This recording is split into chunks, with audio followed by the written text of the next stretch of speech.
Bonjour, friends, and welcome back to Boss Economics World, the only show that tells you why your portfolio is trembling by looking at who's throwing cobblestones in Paris. Today's date is September 19th, 2025. And we have a fascinating little story out of France. A piece of news so perfectly, so stereotypically French, it almost feels like a parody. Apparently, the loan of the Bayeux Tapestry to the UK has been delayed. You know the 1,000-year-old embroidered cloth showing William the Conqueror's invasion of England. Why the delay? Because of massive, nationwide strikes. Think about that for a second. A medieval depiction of a historic conquest is being held hostage by a modern conflict over spreadsheet numbers.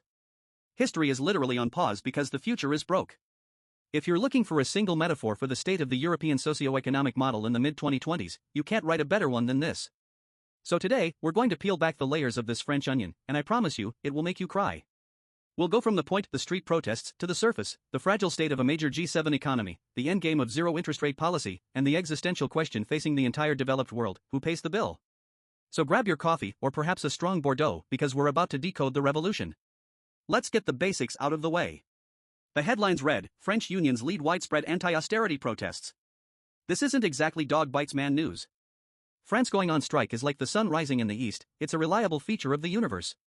The French have elevated street protest from a political tool to a national art form. But this time, the unity is what's catching the market's eye. All the major unions, from the fiery, leftist CGT to the usually more cuddly, moderate CFDT, are marching arm in arm. This is the kind of united front we haven't seen since the massive backlash against President Macron's pension reforms back in 2023. The unions are calling the government's budget proposals unprecedented brutality.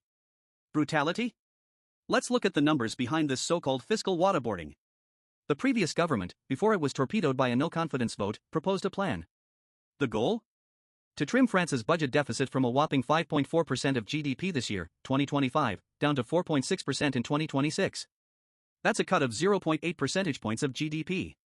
To put that in perspective, we're talking about roughly 22 billion euros in a 2.8 trillion euro economy. Now, is that nothing? No. But unprecedented brutality? That's a bit rich, even for the French. This isn't the kind of shock therapy Greece endured in the 2010s, where pensions were slashed by 40% and the economy imploded. This is more like being told you have to switch from artisanal sourdough to a regular baguette.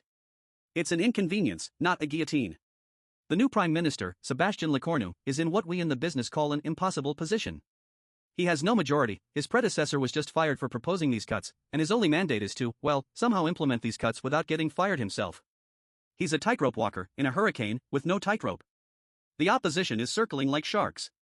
The socialists want him to soak the rich. The National Rally, under Marine Le Pen and Jordan Bardella, is just sitting back with a bucket of popcorn, waiting for him to fall so they can take over. So, the streets are full, with the government claiming 500,000 protesters and the unions claiming over 1 million. The real number is somewhere in between, but the important number isn't the headcount. It's the one on the bond market ticker. And that number, my friends, is flashing red. To understand why a 0.8% budget trim sparks a national crisis, you have to understand the modern French economic model. France is a high-wire act, balancing a globally competitive luxury goods and aerospace sector on one side, with a massive, cradle-to-grave welfare state on the other. For decades, this worked, more or less. But the cracks have become chasms. Let's bring in the data. The debt mountain: France's public debt to GDP ratio is currently sitting at a dizzying 112%. For context, the Eurozone's official, albeit widely ignored, limit is 60%. Germany is around 66%. France isn't in the same catastrophic league as Greece, 170%, or Italy, 140%, but it's firmly in the club of nations that have a serious, structural problem. The total debt is over 3.1 trillion euros. That's a number so large it loses meaning. It's 3,100 billion euros. The spending addiction: why the huge debt? Because France spends like no other major economy. According to the OECD, French public social spending is a staggering 31.6% of its GDP. This is the highest among all 38 OECD countries. The average is 21.1%. The US is at 22.6%. France spends nearly a third of its entire national output on pensions, healthcare, unemployment benefits, family allowances, the whole shebang. This isn't a criticism, it's a mathematical reality. This is the famous French social model. The French people pay high taxes and, in return, expect an exceptionally high level of security and public services from the state. The problem is, for years, the math hasn't added up.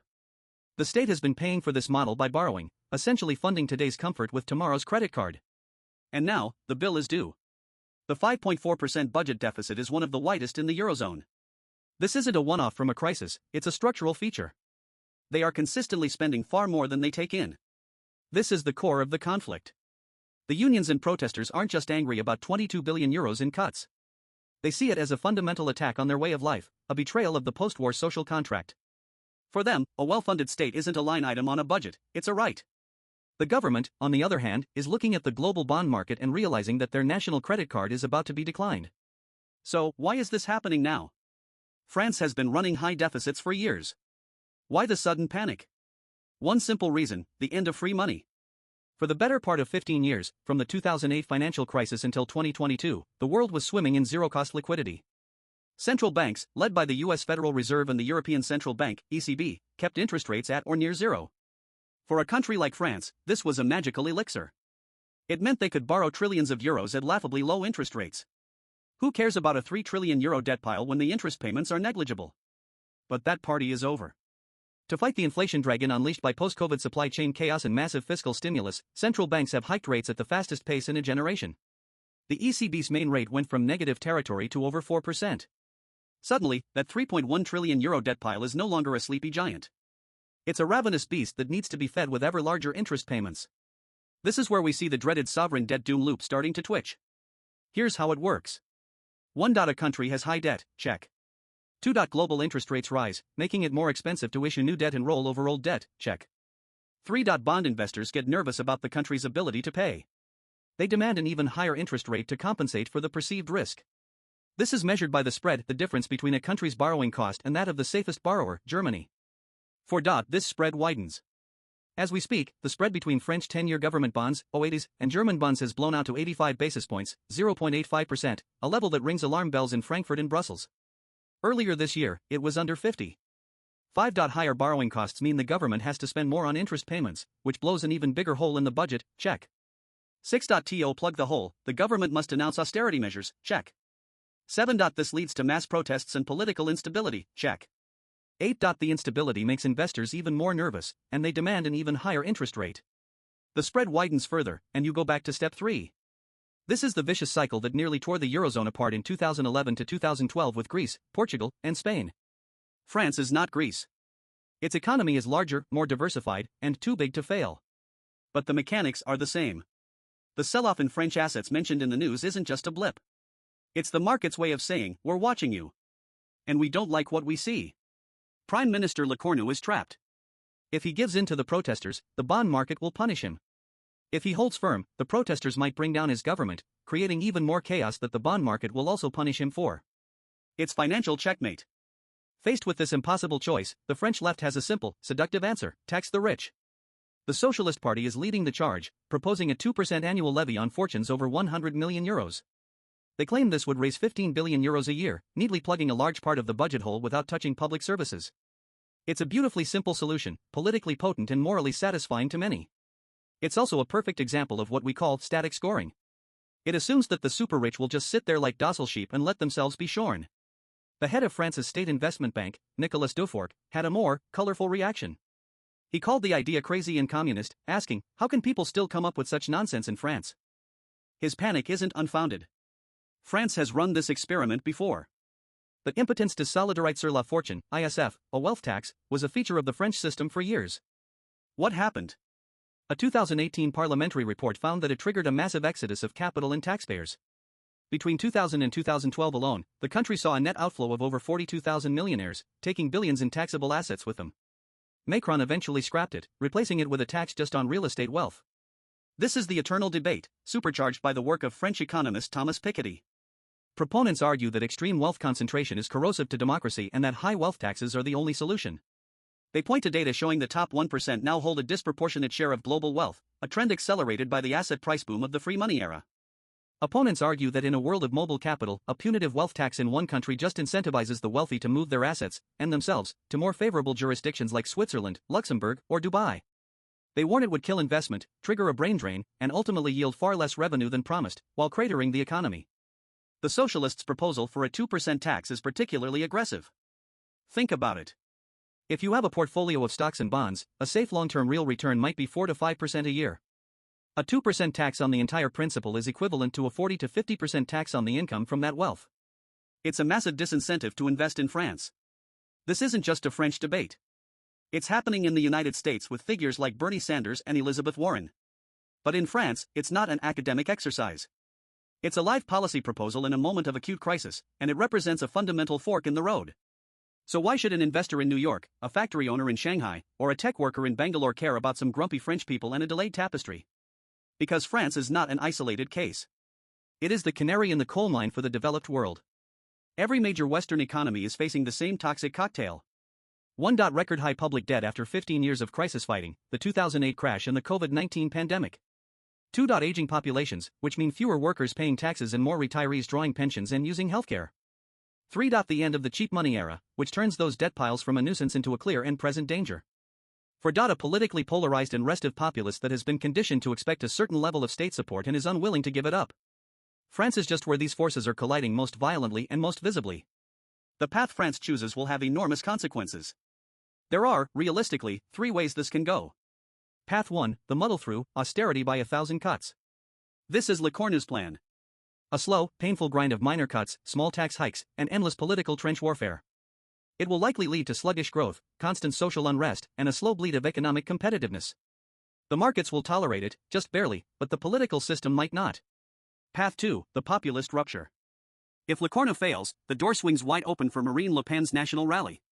They are polling strongly. While Le Pen has softened her anti-Euro rhetoric, a government led by her would send shockwaves through the European Union. A major political crisis in the EU's second-largest economy, a nuclear power and a core member of the Franco-German engine, could trigger a financial crisis dwarfing that of 2012. Investors would dump French assets, the euro would tank, and the stability of the entire bloc would be in question. Path 3, the inflationary bailout. This is the path of least resistance. The government fails to make meaningful cuts, the deficits remain high, and eventually, the ECB is forced to step in to prevent a market collapse by buying up French debt, either directly or indirectly. This is quantitative easing on steroids. It avoids immediate riots and a market crash, but it does so by monetizing the debt, effectively printing money. The result? A slow, corrosive inflation that acts as a stealth tax on everyone, silently eroding the value of savings and wages. So, as we watch the protests in Paris, we're not just watching a local dispute. We are watching a live-action trailer for the biggest economic challenge of our time. How do you reconcile democratic demands for social spending with the mathematical realities of sovereign debt in a high-interest rate world? The Bayeux Tapestry depicts a decisive, brutal, and swift conquest that redrew the map of Europe. The battle France is fighting today is slow, messy, and internal. There will be no glorious victory, only a series of painful compromises. William the Conqueror took a kingdom in 1066. The existential question in 2025 is whether France's leaders can even hold on to their own budget. The tapestry can afford to wait. The bond market won't. Alright, that's our deep dive for today. This isn't just about France. Look at your own country's debt, its demographics, its politics. You'll see the same storm clouds gathering. The question is, who has a strong enough roof to withstand the rain? Let me know your thoughts in the comments. Is the wealth tax a panacea or poison? Can France reform, or is it destined for a crisis? This is Boss Economics World, helping you see the story behind the numbers. Until next time.